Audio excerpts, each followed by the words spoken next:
जब यो भन्नुबाट निर्वाण चन्द्रकी श्रीमतीको र पृथ्वी नानाको सल्लाह जुटिसकेपछि निर्वाण चन्द्रले भनेको कुरा त गलत कुरा हो।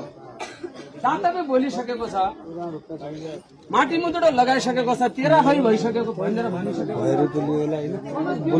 अर्काका दिएलाई त्यहीका त्यो भन्नु त यो गलत हो।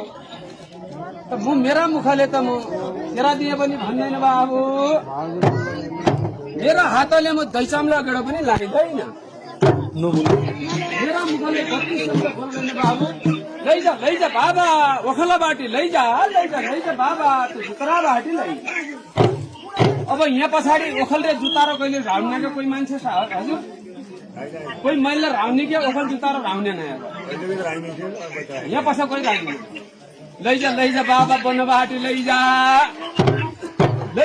बाबा तू पन्दिरी चौड बाटी। अब पन्दिरी चौड भने क्या हो? अब घरमा धारा आएका छन् पन्दिरी चौड। त्यसैले अब यो लोप हुँदै जाने कुरा हो। देश विदेशमा सुन्नुहुने मानवबाद कसरी नमान्नु होला।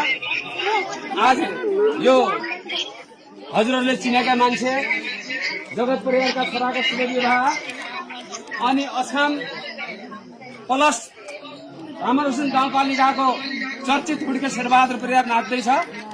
यहाँहरू देख्नुहुने सम्पूर्ण महानुभावलाई नमस्कार छ। त्यसैले त्यसपछि भन्यो यस्तो कुरा गरिसकेपछि मदेखि निर्वाण चन्द्रकी श्रीमतीले पनि भने बाबु तिमी जिद्दी नगर, फेरि जोड्नु फकाउ पत्र राजी खुसीमा जहाँबाट लिने आऊ तिमी ल्याइ जायो बच्चा, यहाँ जिद्दी गरेर लफडा नगर भनिसकेपछि हजुर अब मन मिलिसकेपछि उहाँदेखि दुर्गुना आफ्नो घरमा भयो। घरमा गइसकेपछि अब लाग्यो रुदियालाई उहाँदेखि उसलाई धोका लाग्यो कि अब मैले कहाँ भेटाउने, कहाँ मिल्ने, कहाँ भेट्ने। आजकलका जस्ता मोबाइल भए पनि हेलो म आउँछु तिमी कहाँ छौ भने हुने थियो, पुरानो जमानाको कुरा हो।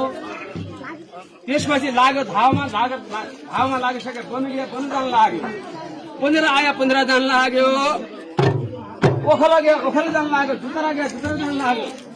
उहाँदेखि महाराज मान्छेको मन पुणा पाताको पानी ढोलको बाजो जस्तो लाउन सक्यो, जस्तो शीत भयो उस्तै, जस्तो हावा लाग्यो उस्तै पढेलो पातको पानी जहाँ ढल्कन्छ। मान्छेको मन पनि जसरी फस्यायो जसरी ठोकायो उस्तैतिर लाग्छ। यो हजुरहरूले सबैलाई थाहा छ। उहाँदेखि निर्वाणी चन्द्रकी रौतेली हिउँसिल्ला मैयालाई फुर्तिनाले बनगढबाट फगाएर आफ्ना घरमा लिएर कन्यादान गरेर वरुणी गरेर राखे। वरुणी गरी राखिसकेपछि अब विवाह गर्यो, आफ्नो गन्धर्व विवाह गर्यो, वरुणी गर्यो, पहिला उसले विवाह गर्यो।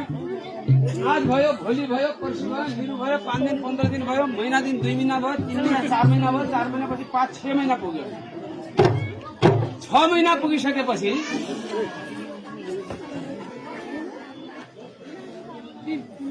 लेखमाला ठाकुरलाई थाहा भयो मैले मगनी गरे कि 1 तोला सुन शिरसाना लागेकी श्रीमतीलाई पुर्चुली नानाले बनगढबाट भगाएर लैगयो भन्ने कुरो सुन्ने भन्ने कुरो थाहा पाइसकेपछि उहाँदेखि महाराज आफ्नो गइरह गाउँलाई लेखमाला ठाकुर भनेका एउटा ठकुरीका छोरा रहेछन्। गइरह गाउँलाई आफ्नो जनता पर्दा सबैलाई बोलाएर मिटिङ बसाले लौ त भाइयो अब हामीले सेरोसुन लगाएको हिसिल्ला मैयालाई पुर्चुली नानाले विवाह गरेर लैगयो अरे त्यसको लागि के सङ्कल्प गर्ने कस्तो गर्ने के कुरा गर्ने भनेर भनिसकेपछि महाराज बोल्ने प्रजाहरूले भने हजुर हामी के यसको निर्णय दिन सक्छौं यसको निष्कर्ष हामी दिन सक्दैन हजुर। अनि हजुर भन्नुहोस् सबैलाई भन्नुबाट सुझाव सल्लाह दिने हजुर हुनुहुन्छ हजुर जे भन्नुहुन्छ त्यही हामी गर्छौं भनेर लेखमाला ठाकुरका पक्षका सबै जनता प्रजाहरूले भनिसकेपछि हजुर त्यसपछि लेखमाला ठाकुरले भने म एउटै निर्णय गर्न सक्छु अब कलिजुगका खलीपुरा उहिलेको पुरानो समयको बेला हो चार काट्ने समय भन्दा चाहिँ हजुर दुश्मनलाई दुश्मनै काम गर्नुपर्छ।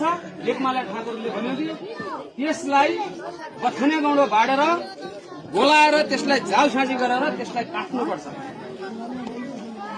भन्ने यस्तो परिकल्पनाको कुरो गरिसकेपछि हुन्छ भने सब जनता प्रजा तयार भए उहाँदेखि त्यसलाई पुर्चुली नानालाई आफ्नो ससुराली गाउँका तर्फको चिठी लेखेर पुर्चुली नानालाई पठायो।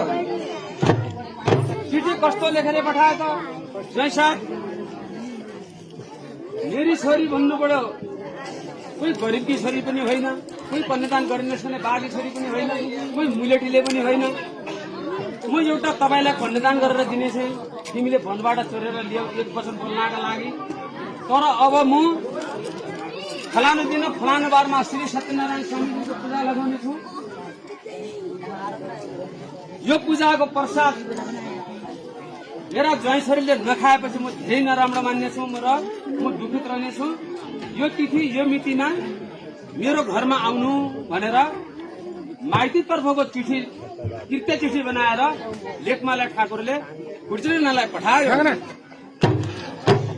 त्यो चिठी 2-3 दिनभित्र पुर्चुली नानाको हातमा पर्यो अनि पुर्चुली नानाले त्यो चिठी उच्चारेर पढिसकेपछि साँझ बेला घरमा आएर आफ्नो श्रीमतीलाई भन्यो लौ हाम्रो ससुराली त पूजा लगाउनु हुने रहेछ यो पूजामा हामीलाई उपस्थित हुनु भनेर अनिवार्य त्यस चिठीमा लेखेको छ हामीले के गर्ने जाने कि नजाने भनेर सल्लाह गर्न हिसिल्लाले भन्यो कठै हजुर मलाई हजुरले मुले छोरी ल्याइदिनु गर्नुभयो जसरी मलाई चोरेर वनबाट ल्याउनु भयो त्यसरी 6 महिनासम्म मलाई यहाँ अड्काउनु भएको छ मलाई पनि माइतको सौराय होला भाइ बिनाको सौराय होला साथी सङ्गीको माया होला आफ्नो जन्मभूमि गाउँको मलाई पनि कहिले कहिले याद सम्झना होला म पनि जाउँ भन्दैछु हजुरले यस्तो भन्नुभयो